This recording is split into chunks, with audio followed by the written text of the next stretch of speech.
Thank you. Hello, Buckeyes.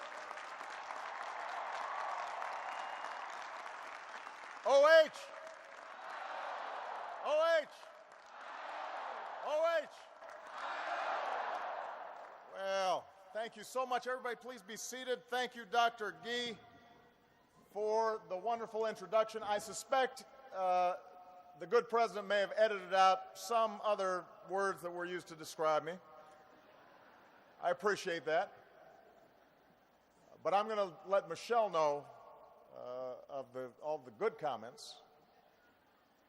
To the Board of Trustees, Congresswoman Beatty, Mayor Coleman, and all of you who make up the Ohio State University for allowing me to join you. It is an incredible honor. And most of all, congratulations, class of 2013.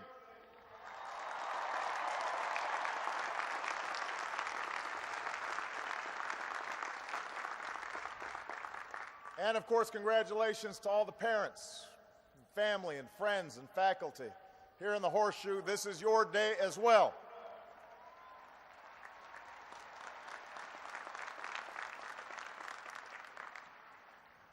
I've been told to ask everybody, though, please be careful with the turf. Coach Muir has big plans for this fall.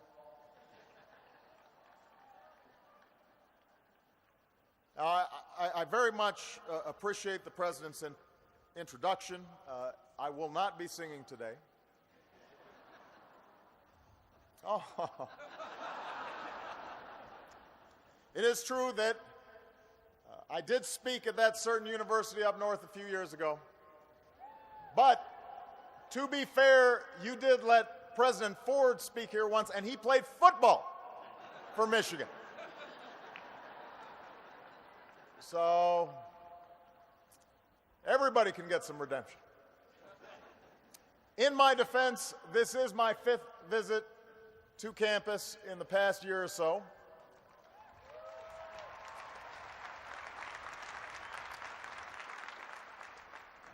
One time I stopped at Sloppy's to grab some lunch. Many of you, it's Sloopy's, I know. It's Sunday and I'm coming off a foreign trip. Anyway, so I'm at Sloopy's and many of you were still eating breakfast at 11:30 on a Tuesday. So to the class of 2013, I will offer my first piece of advice. Enjoy it while you can. Soon you will not get to wake up and have breakfast at 11:30 on Tuesday. And once you have children, it gets even earlier.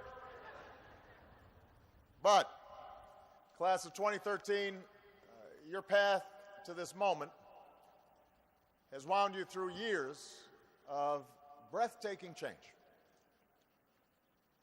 You were born as freedom forced its way through a wall in Berlin, tore down an iron curtain across Europe. You were educated in an era of instant information that put the world's accumulated knowledge at your fingertips. And you came of age as terror touched our shores, and a historic recession spread across the nation, and a new generation signed up to go to war.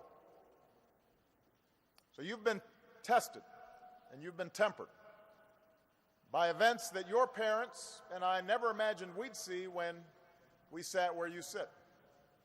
And yet, despite all this, or perhaps because of it, yours has become a generation possessed with that most American of ideas, that people who love their country can change it for the better. For all the turmoil, for all the times you've been let down or frustrated at the hands that you've been dealt, what I have seen, what we have witnessed from your generation, is that perennial, quintessentially American value of optimism, altruism, empathy, tolerance, a sense of community, a sense of service, all of which makes me optimistic for our future. Consider that today 50 ROTC cadets in your graduating class will become commissioned officers in the Army, Navy, Air Force, and Marines.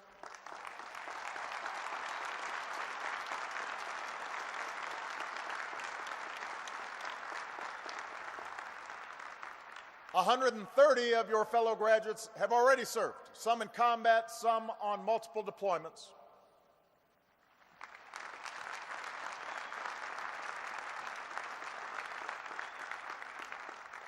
Of the 98 veterans earning bachelor's degrees today, 20 are graduating with honors, and at least one kept serving his fellow veterans when he came home by starting up a campus organization called Vets for Vets. And as your Commander-in-Chief, I could not be prouder of all of you.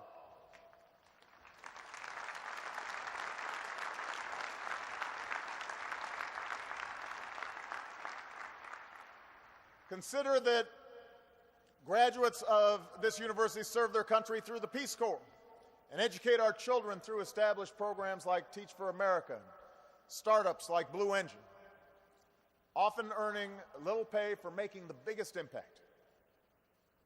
Some of you have already launched startup companies of your own, and I suspect that those of you who pursue more education or climb the corporate ladder or enter the arts or science or journalism, you will still choose a cause that you care about in your life, and you will fight like heck to realize your vision. And there's a word for this. It's citizenship.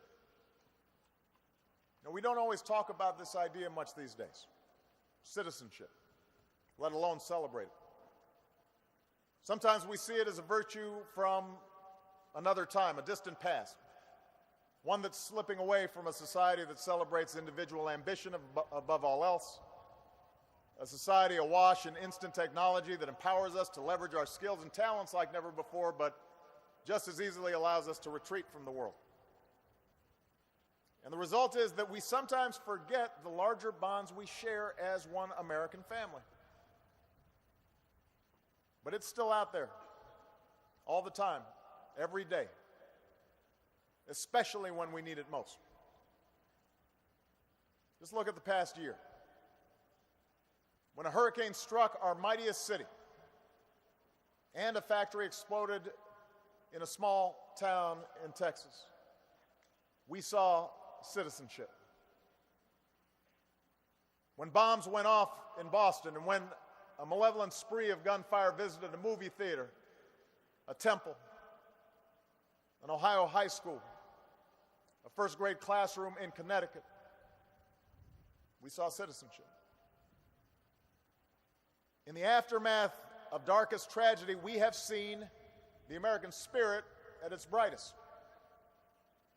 And we've seen the petty divisions of color and class and creed replaced by a united urge to help each other.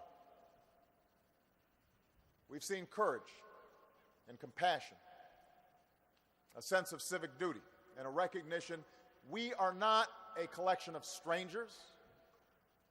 We are bound to one another by a set of ideals and laws and commitments and a deep devotion to this country that we love.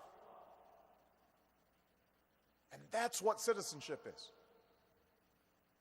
It's at the heart of our founding, that as Americans we are blessed with God-given talents and inalienable rights, but with those rights come responsibilities to ourselves and to one another and to future generations.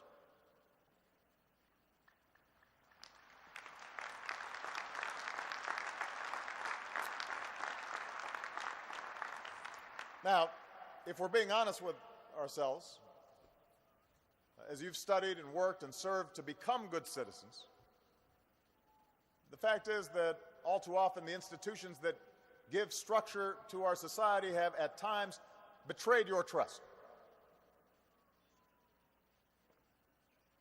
In the run-up to the financial crisis, too many on Wall Street forgot that their obligations don't end with what's happening with their shares. In entertainment and in the media, ratings and shock value often trump news and storytelling. in Washington, well, this is a joyous occasion, so let me put it charitably.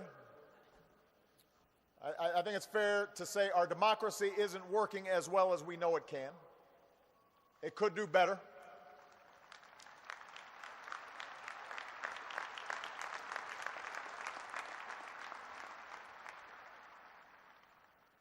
And so those of us fortunate enough to serve in these institutions owe it to you to do better every single day. And I've been thinking a lot lately about how we can keep this idea of citizenship in its fullest sense alive at the national level, not just on Election Day, not just in times of tragedy, but all the days in between. And perhaps because I spend a lot of time in Washington, I obsess with this issue because that sense of citizenship is so sorely needed there. And I think of what your generation's traits, compassion and energy and a sense of selflessness, might mean for a democracy that must adapt more quickly to keep up with the speed of technological and demographic and wrenching economic change. I think about how we might perpetuate this notion of citizenship in a way that another politician from my home state of Illinois, Adlai Stevenson, once described patriotism. Not as short, frenzied outbursts of emotion, but the tranquil and steady dedication of a lifetime. That's what patriotism is. That's what citizenship is.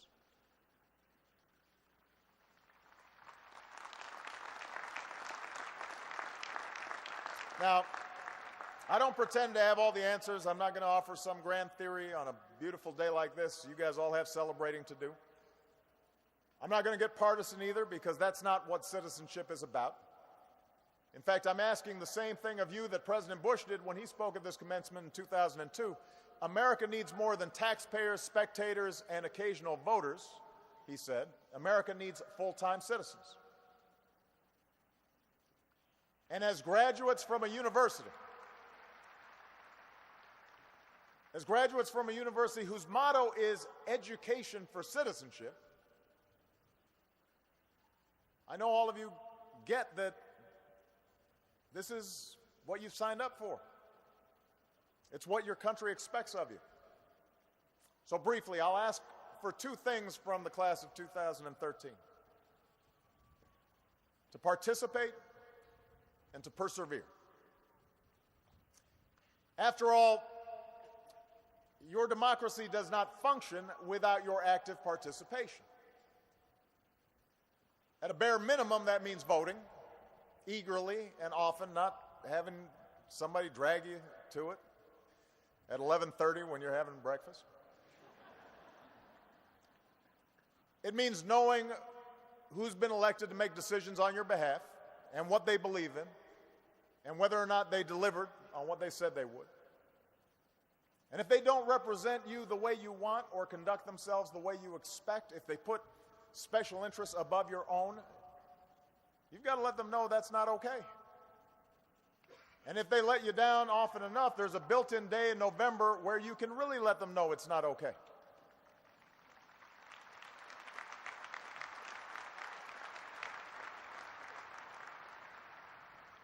But participation, your civic duty, is more than just voting. You don't have to run for office yourself, but I hope many of you do, at all levels, because our democracy needs you. And I promise you, it will give you a tough skin. I know a little bit about this. President Wilson once said, if you want to make enemies, try to change something. And that's precisely what the founders left us, the power, each of us, to adapt to changing times. They left us the keys to a system of self-government, the tools to do big things and important things together that we could not possibly do alone, to stretch railroads and electricity and a highway system across a sprawling continent, to educate our people with a system of public schools and land-grant colleges, including The Ohio State University, to care for the sick and the vulnerable and provide a basic level of protection from falling into abject poverty in the wealthiest nation on earth, to conquer fascism and disease, to visit the moon and Mars, to gradually secure our God-given rights for all of our citizens, regardless of who they are or what they look like or who they love.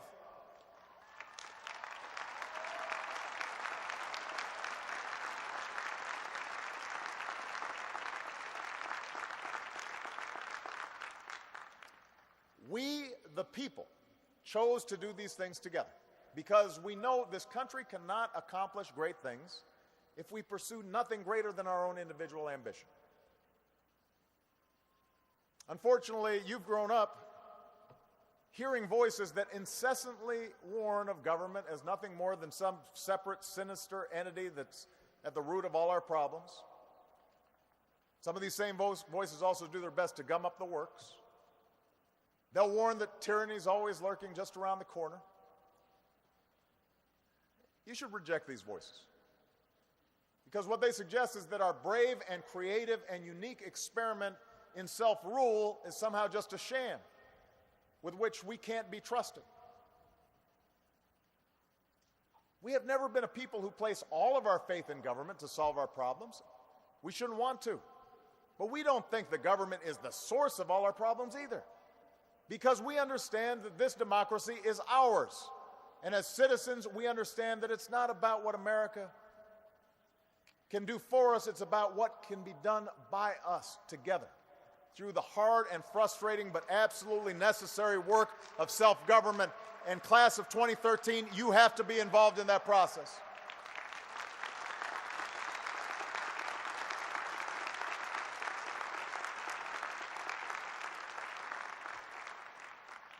The founders trusted us with this awesome authority. We should trust ourselves with it too. Because when we don't, when we turn away and get discouraged and cynical and abdicate that authority, we grant our silent consent to someone who will gladly claim it. And that's how we end up with lobbyists who set the agenda and policies detached from what middle-class families face every day.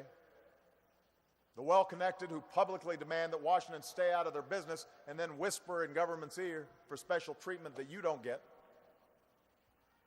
That's how a small minority of lawmakers get cover to defeat something the vast majority of their constituents want.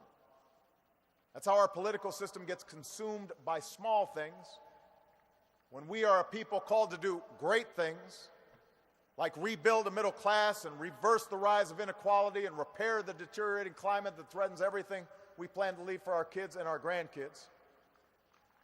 Class of 2013, only you can ultimately break that cycle. Only you can make sure the democracy you inherit is as good as we know it can be. But it requires your dedicated and informed and engaged citizenship. And that citizenship is a harder, higher road to take, but it leads to a better place. It's how we built this country, together. It's the question that President Kennedy posed to the nation at his inauguration. It's the dream that Dr. King evoked. It does not promise easy success or immediate progress, but it has led to success. And it has led to progress.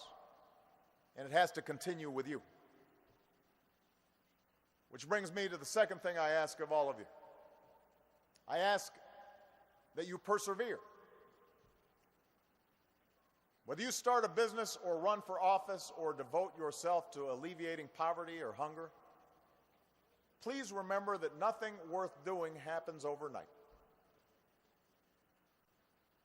A British inventor named Dyson went through more than 5,000 prototypes before getting that first really fancy vacuum cleaner just right. We remember Michael Jordan's 6 championships. We don't remember his nearly 15,000 missed shots. As for me, I lost my first race for Congress, and look at me now. I'm an honorary graduate of The Ohio State University.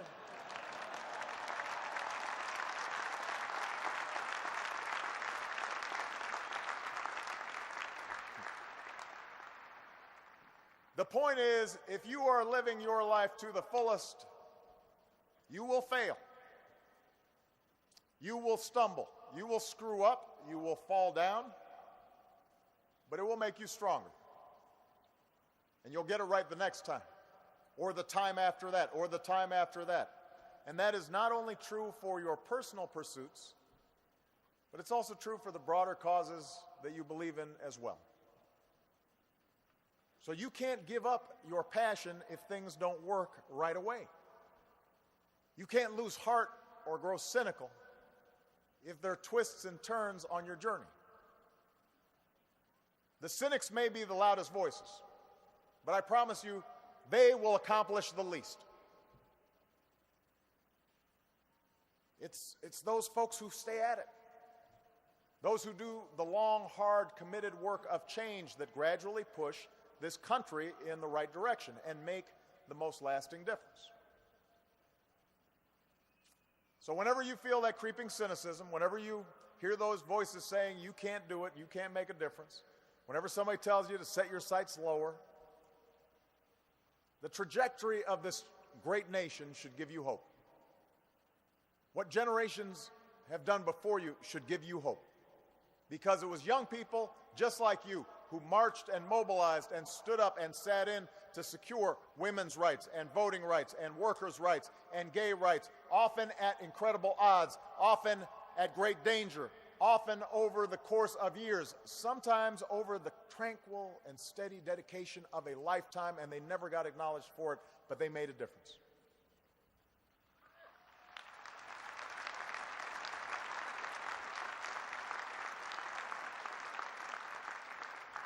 And even if their rights were already secured, there were those who fought to secure those same rights and opportunities for others. And that should give you some hope.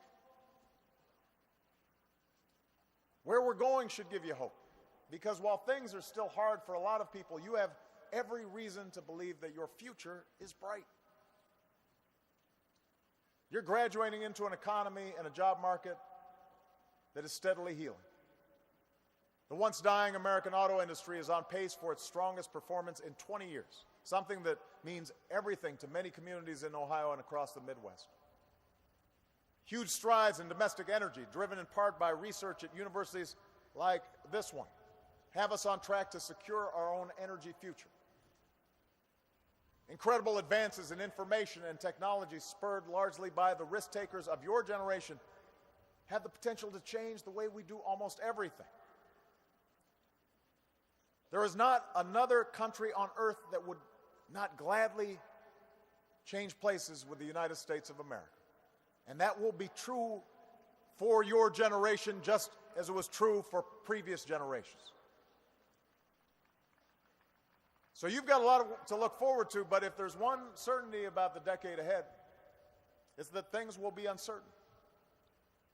Change will be a constant, just as it has been throughout our history. And yes, we still face many important challenges.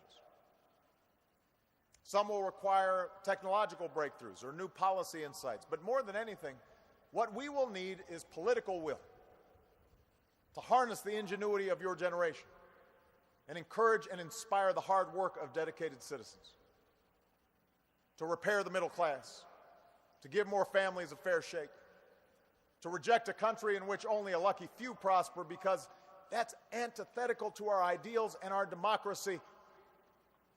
All of this is going to happen if you are involved, because it takes dogged determination. The dogged determination of our citizens to educate more children at a younger age, and to reform our high schools for a new time, and to give more young people the chance to earn the kind of education that you did at The Ohio State University, and to make it more affordable so that young people don't leave with a mountain of debt. That will take the care and concern of citizens like you.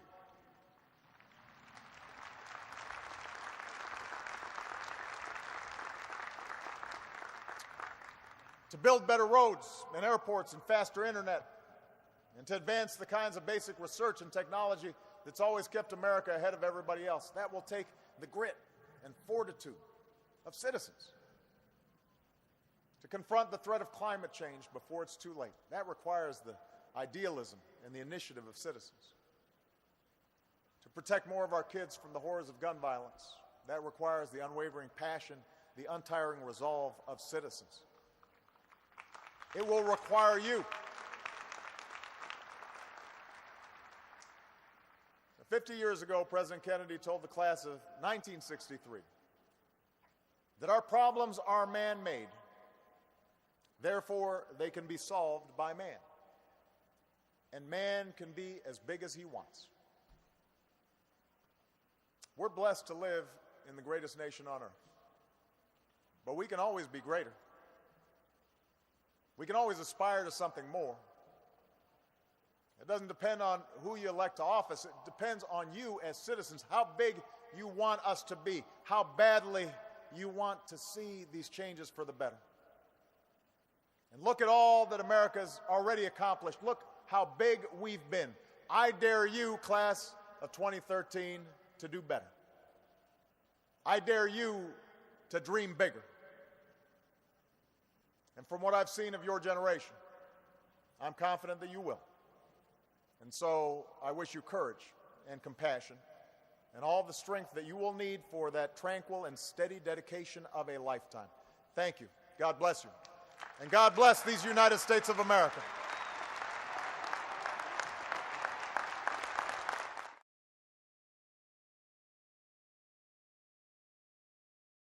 Congresswoman Beatty, Mayor Coleman, and all of you who make up the Ohio State University for allowing me to join you. It is an incredible honor.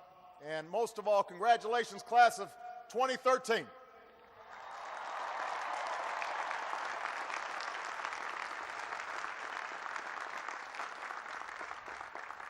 And of course, congratulations to all the parents, family, and friends, and faculty here in the Horseshoe. This is your day as well.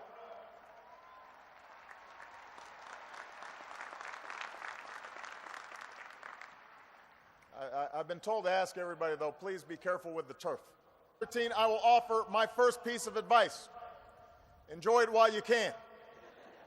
Soon you will not get to wake up and have breakfast at 11:30 on Tuesday. And once you have children, it gets even earlier. But, class of 2013, your path to this moment has wound you through years of breathtaking change. You were born as freedom forced its way through a wall in Berlin, tore down an iron curtain across Europe. You were educated in an era of instant information that put the world's accumulated knowledge at your fingertips. Coach Muir has big plans for this fall. I very much appreciate the President's introduction. I will not be singing today. Oh. It is true that I did speak at that certain university up north a few years ago. But to be fair, you did let President Ford speak here once, and he played football for Michigan. So everybody can get some redemption. In my defense, this is my 5th visit to campus in the past year or so.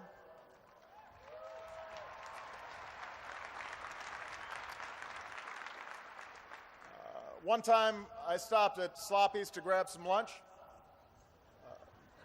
Many of you, it's Sloopy's, I know. It's Sunday and I'm coming off a foreign trip. Anyway, so I'm at Sloopy's and many of you were still eating breakfast at 11:30 on a Tuesday. So to the class of 2013, thank you. Hello, Buckeyes. OH. OH. OH. Well, thank you so much. Everybody, please be seated. Thank you, Dr. Gee, for the wonderful introduction. I suspect the good president may have edited out some other words that were used to describe me. I appreciate that. But I'm going to let Michelle know of all the good comments. To the Board of Trustees,